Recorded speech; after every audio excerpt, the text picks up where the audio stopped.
Hello. Uh, in this lecture, I will explain temporary. Hello everyone.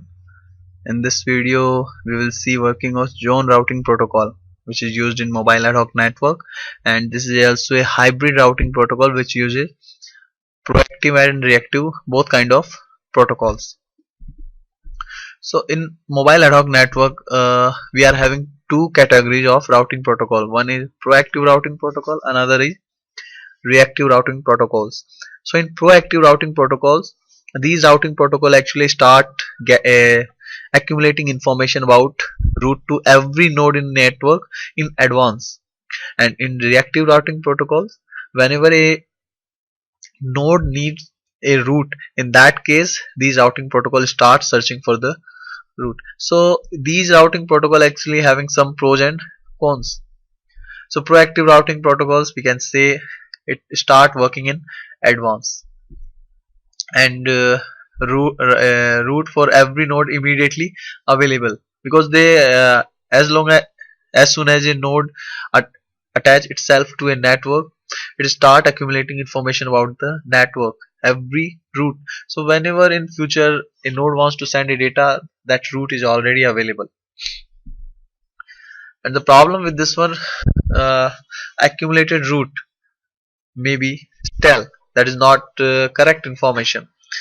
Plus in proactive routing protocol, a huge network capacity is used by exchanging those route information, whereas in reactive routing protocols, whenever a node wants to send data, in that case it will start searching for the route. So we can say there will be a delay in sending data, and there are less chances of that route be stale.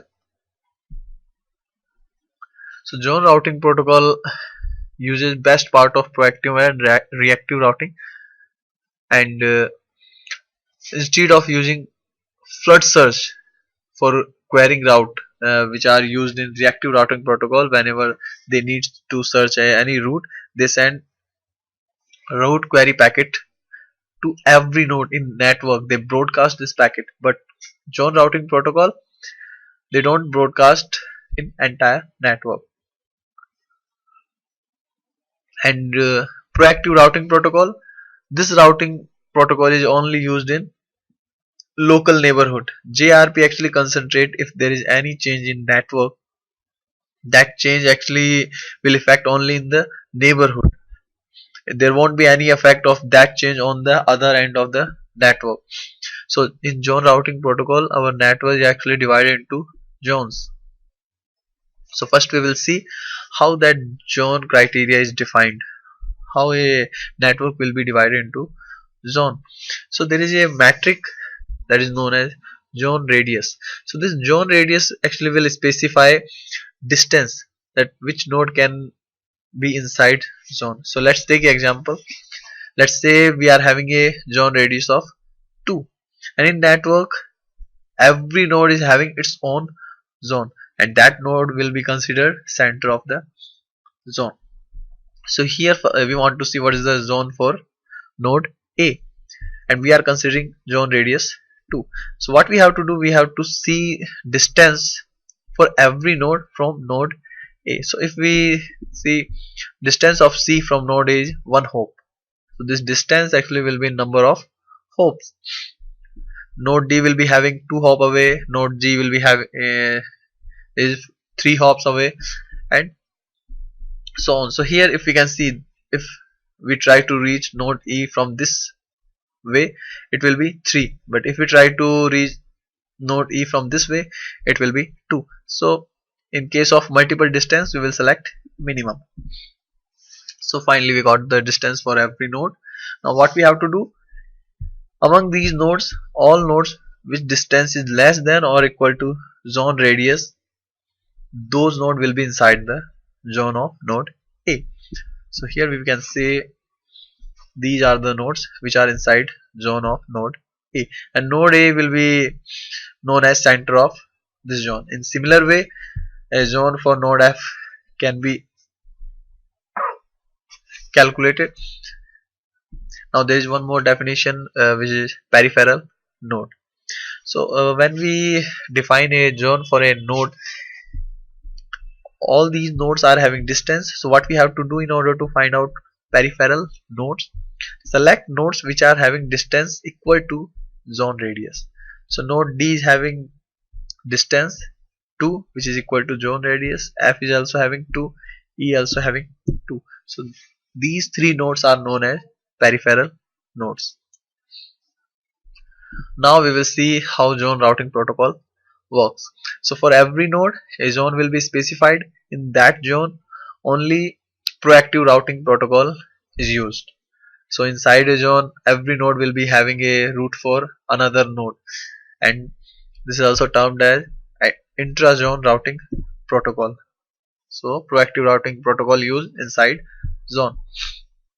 And another is inter-zone routing protocol, for which reactive routing protocols are used. So in case if A wants to send anything to Z node G, so inter-zone routing protocol will be used.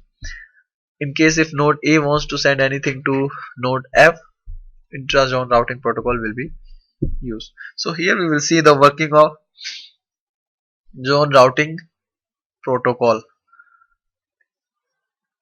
So let's say node A wants to send data to node L, and we are considering zone radius of 2. So first of all, we will see what is the zone of node A. So this boundary actually is showing these nodes are in zone of node A. So node A first will check whether destination is in its zone or not. So we can see this node is outside the zone. So in such cases, if destination is not in zone, then A will start reactive routing protocol, initiate a route searching mechanism, and they will send a route query packet. So instead of broadcasting those packet, A will send route query packet only its peripheral node. So node which are having distance 2. So these are three nodes D, G and E which are having distance equal to zone radius. So node A will send its route query packet to its peripheral node. So now these peripheral node, when receive a route query packet, they also run the same logic. They will check whether the destination is in their zone or not. So here G received a route query packet, and G from that route query packet will know that someone is looking for node L. So G will search whether this node L is in its zone or not, because if this node is in its zone, G will be having a route for L, but it is outside the zone. So G also will do the same thing. It will forward that route query packet to its peripheral node. So G is having 4 peripheral node. So we are considering only K node route query packet. So this packet are actually sent to M, A and E, all node. Now when K receive this packet, K also, so this is the zone of node K. Now K also will do the same thing. It will check whether the destination is in its zone or not. So K will find out, because of those proactive routing protocol already working in its zone, that L is in the same zone and K is already having a route for node L. So now K will send the reply to node A. Now K will reply, K will send this route LKGA. And how they do that? Whenever a node initiate a route query packet, they actually attach their IP address in the packet, and all intermediate node which are receiving that packet, like their peripheral node, they also attach their IP address in the packet. So when that packet is actually received by destination, destination will find out what was the route from node sender to destination.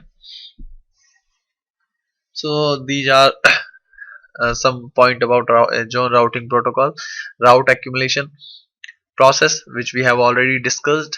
Every node append its IP address to received query packet, and then sequence of IP address will specify route from the query source to current node. Another is query control mechanism. This will ensure that same root query will not be repeated again. In case if a node has forwarded query for a particular destination, and in future if that node is receiving same query again, it will not forward it. Thank you very much for watching.